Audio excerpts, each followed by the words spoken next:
everyone, it's Silverfuse here today to talk about the top 10 Targon expansion cards that I am most excited for. These aren't necessarily the best cards of the expansion, but they're ones I'm looking forward to play with.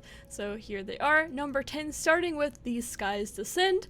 And this is a Dragon Synergy card. It's a big spell, and it does lots of damage. What's not to love about it? It's an epic, costs you less for each dragon or celestial ally you have. It's dragon or celestial, so this card is just going to blow people out sometimes, and it's going to be great, so I'm pretty excited for it. Number 9 on the list for me is the Destroyer. It is a celestial unit, which you can get from invoking 7 mana, 7/7 with Overwhelm and Spell Shield, and remember that Spell Shield stays until it is popped. It's not like Barrier where it's gone at the end of the round. And when I'm summoned, grant me +1/0 for each celestial card you played this game. So this is going to be a huge attack unit, most likely with Overwhelm, and also very hard to kill with the Spell Shield. I expect this to be a finisher in a lot of games, even before Soul comes down in some cases. But this guy, his art is cool. Yeah, it's like, it's a Rhino, I'm quite sure, but yeah, he's just a very cool card, and I'm excited to play him. Number 8 is the Poro Cannon, and this is a card I'm really excited to build decks with. It's a 0 mana burst to play, discard 1, create 2 Daring Poros in hand.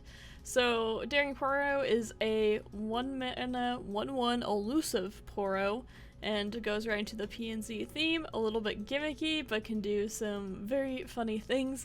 I'm going to be playing it with a Von Yip deck in the near future. I have that deck made already, but this guy, it just goes really well in aggro as well. There's just a lot of things it can do.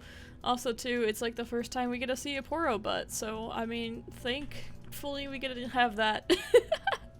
Alright, let's go ahead and go on to the next one. Number 7 is the Goddess Boy of Legends of Runeterra, a celestial that comes from Invoke, 2 mana 2/2, draw 1. He's adorable, and he's a good card. What's not to love about him? Number 6 for me are the Golden in Silver Sister, which is a 6 mana celestial, 4/3 lifesteal, 1/7 summon the Silver Sister, which is a 4/3 elusive. This is a lot of stats and a lot of really good keywords, and just really scared and hard to deal with. It's a one card that can't really be dealt with one card, with exceptions of things like Urination and the Sky's Descent. Overall, it's hard to deal with and very powerful. On top of that, seeing I do like the color silver, you might have, noticed with my name and all, so seeing Silver Sister is pretty cool, and the art on it, fantastic. Number 5 is the swollest boy that we have in Runeterra, the Swole Squirrel. It is a 4 mana 3/4 strike, double my power. I mean, everyone's ready to play Judgment on this guy and just make him as swole as possible. There's not much more to say. It's a very fun, most likely to be meme card, but I'm excited to play him. His art is amazing, and the full art is even better with the 2 little squirrels in the corner. I'm just excited to play Swole Squirrel overall. Number 4 is one of the biggest cost spells that we have in Runeterra, Living Legends, a 10 mana burst. Fill your hand with random fleeting celestial cards. Fill your mana. The fill your mana is just...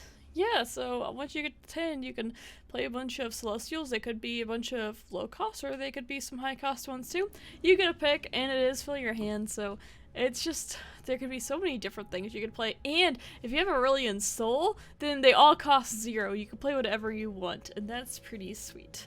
So this card is just, the Timmy inside of me is just screaming, ready to just slap this down and just throw up, vomit all the cards onto the board. Especially with Aurelion Soul. Please let me have Aurelion Soul.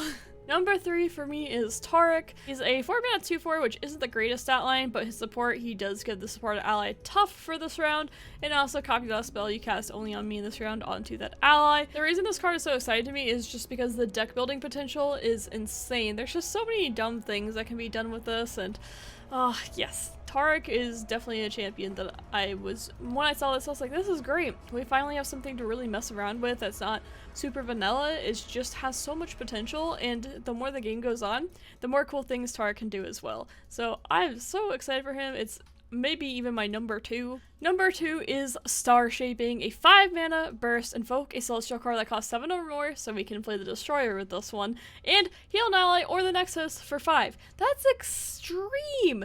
Like, healing for 5 is nuts. Like, there's times where I would play a 5 mana heal for 5 in some cases. Obviously, I wouldn't main deck that, but alone, that's really, really good. And then the Invoke too. This is such a great card for ending games. This is exactly what Targon really needed to end games. The art on it is also spectacular. The name of it's really cool. I just love so many things about this card. It's great. It's just freaking great. Number one's going to come a surprise to literally no one. It is Aurelion Soul, pretty much the star daddy that we all know and love, and it's the first 10-cost champion in the game, and wow, it's pretty nuts. He has Fury, which means if he kills something, he gains +1/1. He has Spell Shield. Play, invoke a Celestial card that costs 7 or more. We get our Destroyer again, or other Celestials. Round start, create a random Celestial card in hand. End round, your allies have 20+ power, and then he flips. And this art too, just the colors of it is amazing. I love it so much. And now the Celestial cards now cost 0. So if you're not ending the game with this, I don't really know what you're ending it with, maybe some other Celestials, but gosh, they nailed this card so well, and it's pretty much going to be number one for most people playing the set. Who doesn't love playing a giant Celestial Dragon? So those are the top 10 cards I am most excited for, and there's other ones too, and there's just so much to build in this expansion. Yes, I'm so ready to brew. So make sure you subscribe to the channel to see my meme decks. I'll probably play some competitive ones at some point too, but meme and off meta is what I tend to go to. So thank you so much for watching. Have a fantastic day. Bye!